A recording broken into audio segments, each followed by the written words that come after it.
Okay, my people, now welcome back to my channel. How una dey? I hope una dey fine. How everything? I hope everything dey fine with una. For me, as una dey see, I dey fine. I thank God for everything. My people, I don't come back again with another news, another ogbonge one. Wey be say, if you see this one, my people, he go chocolize you. If everywhere don't read, my people. I say only me one not go see this video. Make una also see this video, make una settle down, watch this video till the end.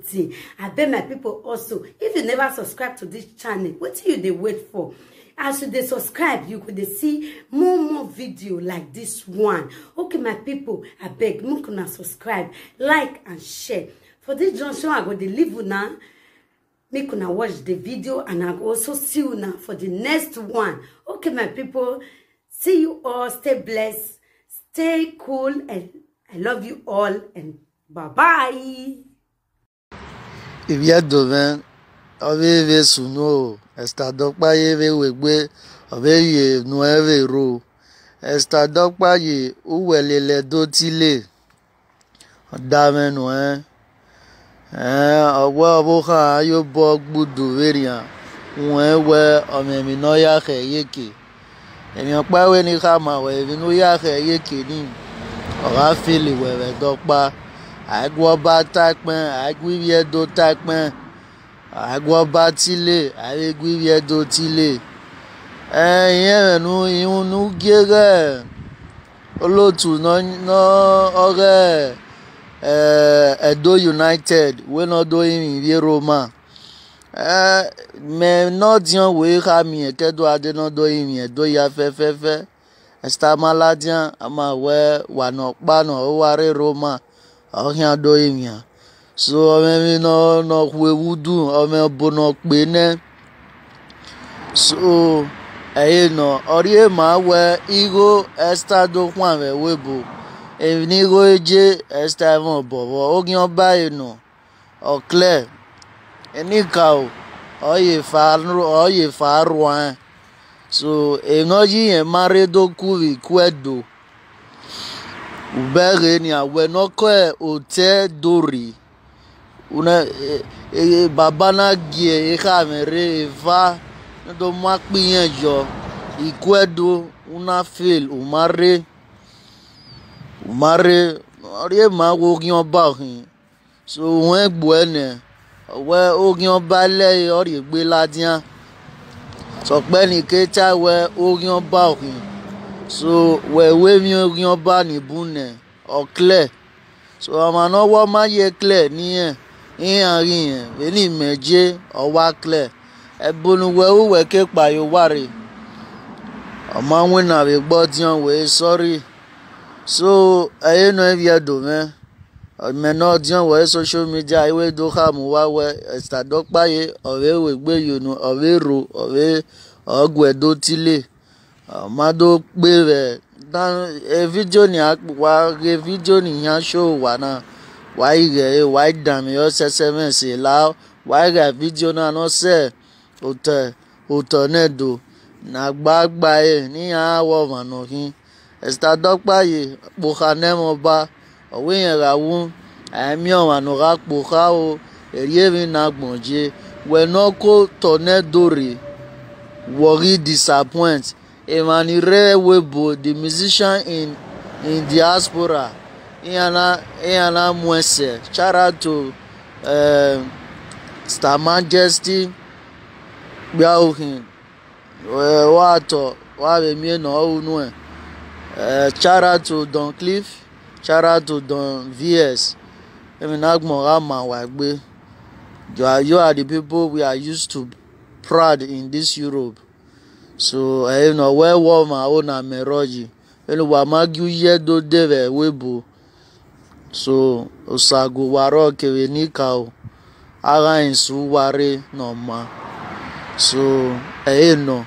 If you are doing white down every video give si ware ni game wa ya gwan yen mi nita erege ti o ma orin oba o ma we mi no orin oba èyí tí ewo orin oba ubere ni awe ere ya o ya yunu ero Oya defieti ramana erumo ino keti pa odeyeti.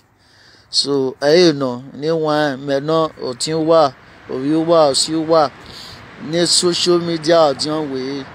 So wayawa weso ba talk pe ise oge ma talk pe awodion we ya fefe ibi edo ya fefe no iro tagbon na ke ni more do no ma wayawa to wa ipe o pisa.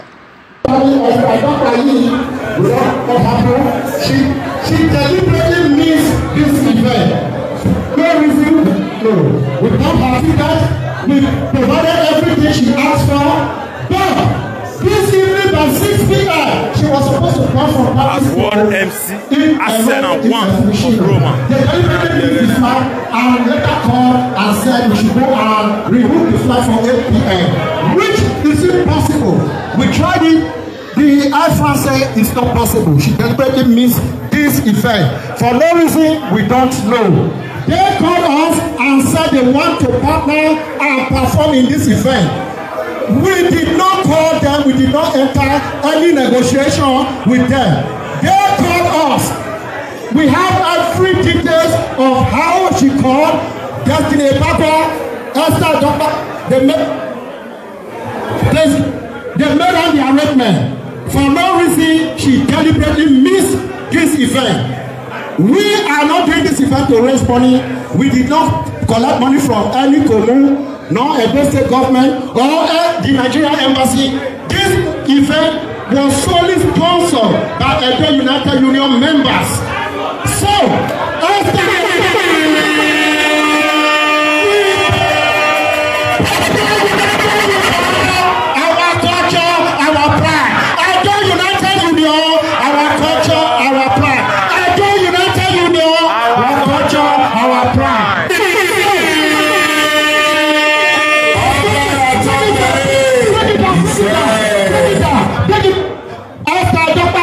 you owe the people of Rome apology because you called us.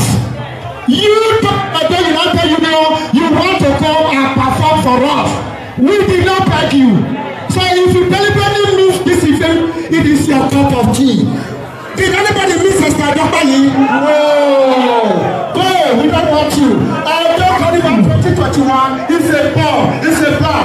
All the artists are paid. We say thank you. We respect you.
Thank you.